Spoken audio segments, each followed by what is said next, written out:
네트워크 뉴스 시간입니다. 양산 통도사에서 조선 후기 때 사용하던 물감 그릇이 발견됐다는 부산 소식과 여수에서 고흥을 잇는 백리섬 섬길을 관광도로로 지정하기 위한 움직임이 활발하다는 여수 소식을 이어서 전해드립니다.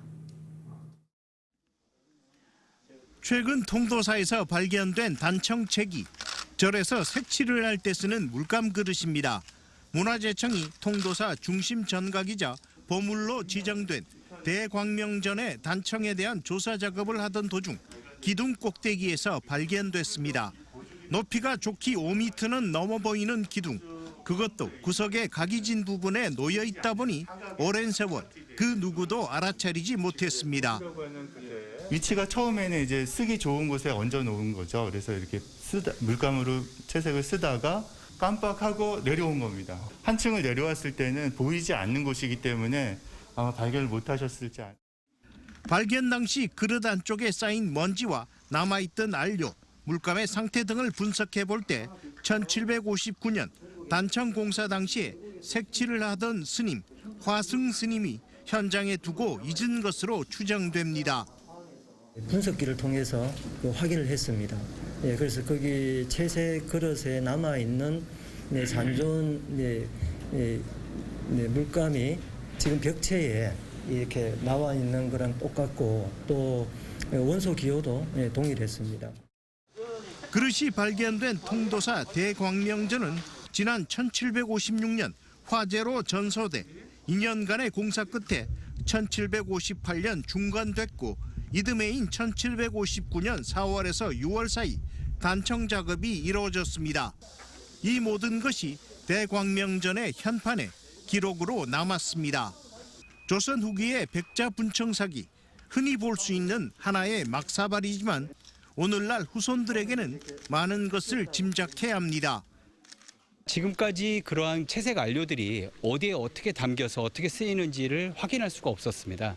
그런 안료들이 어떤 용기에 쓰여서 어떤 방법으로 쓰였다라는 것을 확실히 알 수 있는 그 최초의 그 발견이라는 점에서 굉장히 그 중요한 의미를 갖게 되겠습니다. 단청채기, 물감 그릇은 지난 1974년 경주 안압지에서 통일신라 시대에 단청용 그릇이 발견된 이후 이번이 처음입니다. 수백 년 전 색칠을 하던 스님이 잃어버린 그릇 하나는 세월이 지나 후손들이 옛 선조들의 생활상을 헤아려 보는 단초이자 길잡이가 되고 있습니다. MBC 뉴스 정세민입니다. 여수 돌산에서 고흥 영남까지 섬과 섬을 11개의 해상교로 잇는 39km 구간의 도로. 백리삼섬길로 명명된 이 도로는 수려한 남해안의 풍광과 각각 다른 독특한 홍법이 적용된 교량들이 어울려 현재 지역의 새로운 명소로 인기를 얻고 있습니다. 이 백리삼섬길을 국내 첫 관광도로로 지정하기 위한 움직임이 활발하게 진행되고 있습니다. 더불어민주당 김혜재 의원은 지난 6월 백리삼섬길의 관광도로 지정을 위한 법적 근거가 될 도로법 일부 개정 법률안을 대표 발의해 현재 국토위 상임위에 계류 중입니다. 다음 달 정기 국회가 개회하면 본격적인 논의가 시작돼 연내 관련 법안 통과도 가능할 것으로 전망되고 있습니다. 국토교통부에서 사실상 함께 검토를 해서 도로법상 도로에 관광도로를 집어넣을 필요가 있다 하는 거가 전부 합의가 돼 있는 상태이기 때문에 상임위 심사 과정이나 본회의 통과에 크게 장애물은 없다 그렇게 생각합니다.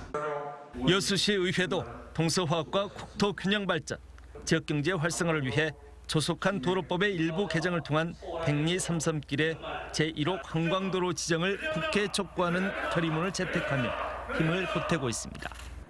특히 최종 법안 통과 때까지 지역사회 내 공감대를 확대해 나가기 위해 추진위원회를 구성해 다양한 활동들을 진행해 나갈 방침입니다.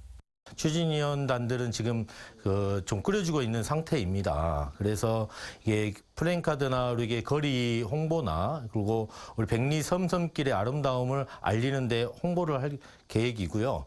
가장 중요한 것은 도로법 개정이 조속히 추진될 수 있도록 우리 국회나 이런 데 강력하게 촉구하는 데 의의를 두고 있습니다. 해상 다리와 도로, 남해안의 수려한 경관을 활용해 지역의 관광문화적 의의를 담아내기 위한 첫 번째 시도. 여수 공간 백리 삼삼길이 국내 제1호 관광도로로 성공적으로 지정돼 남해안 남중권 해양관광허브로 중증 역할을 할 수 있을지 지역사회의 기대감도 커지고 있습니다. MBC 뉴스 김주입니다.